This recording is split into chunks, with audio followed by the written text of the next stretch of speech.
అందరికీ నమస్కారం. అంబటి రాంబాబు గారి మీద 2 అక్రమ కేసులు బనాయించడాన్ని వైఎస్ఆర్సీపీ గుంటూరు పార్లమెంట్ అబ్జర్వర్ గా తీవ్రంగా ఖండిస్తా ఉన్నాం. ఈ రోజున మీరు వారు నిరసన కార్యక్రమాలకు హాజరవుతా ఉంటే అడ్డుకున్నదే కాకుండా అక్రమ కేసులు బనాయిస్తారా? రాష్ట్రంలో ప్రజాస్వామ్యం నడుస్తుందా లేక పోలీసు రాజ్యం నడుస్తుందా అని ఈ రోజున రాష్ట్ర ప్రజలందరూ కూడా కూటమి ప్రభుత్వాన్ని ప్రశ్నిస్తా ఉన్నారు. అంబటి రాంబాబు గారు ఏ తప్పు చేశారని ఈ రోజు మీరు అక్రమ కేసులు బనాయిస్తారు? వెన్నుపోటు నిరసన కార్యక్రమానికి హాజరవుతూ ఉంటే ఒక సిఐ గారు అక్కడికి వెళ్లి ఆయన అడ్డగించి తప్పు చేసినటువంటి సిఐ గారి మీద కేసు పెట్టాలి కానీ నిరసన కార్యక్రమానికి ప్రజాస్వామ్య బద్దంగా ధర్నా చౌక్ వస్తున్నటువంటి అంబటి రాంబాబు గారి మీద కేసు నమోదు చేయడం ప్రజాస్వామ్య స్ఫూర్తికి విఘాతం కల్పించడమని కూడా ఈ సందర్భంగా తెలియజేస్తున్నాం. సత్తెనపల్లి కార్యక్రమంలో జగన్మోహన్ రెడ్డి గారు వస్తున్నారని తెలిసి వేలాది మంది ప్రజలు స్వచ్ఛందంగా వస్తే వారిని అడ్డుకున్నది పోలీసు వారు.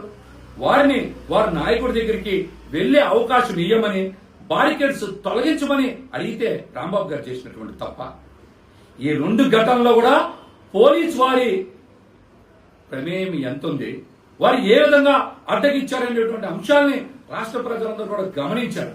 కావాలనే అంబటి రాంబాబు గారి మీద అక్రమంగా కేసులు బనాయిస్తా ఉన్నారు. ఇది ప్రజాస్వామ్యంలో అంత మంచి పద్ధతి కాదని కూడా తెలియజేస్తా ఉన్నాం.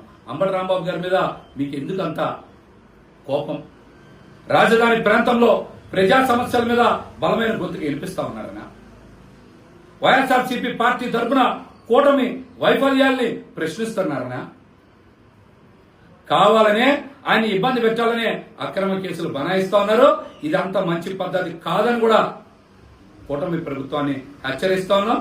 అదేవిధంగా రాంబాబు గారి మీద ఏదైతే 2 కేసులు నమోదు చేశారో అవన్నీ న్యాయస్థానాల్లో నిలబడేటువంటి కేసులు కావు. కావాలని దురుద్దేశంతో అంబటి రాంబాబు గారి మీద ఎవరైతే కేసులు నమోదు చేస్తున్నారో అటువంటి పోలీస్ అధికారుల మీద ఖచ్చితంగా ప్రైవేట్ కంప్లైంట్లు వేస్తాం. వారిని కూడా న్యాయస్థానాలకి పిలిపిస్తాం. వారిని ఖచ్చితంగా ఫోన్లు నిలబెడతామని కూడా ఈ సందర్భంగా తెలియజేస్తాం. పోలీసు శాఖ వారు కూడా సంయమనం పాటించాలి.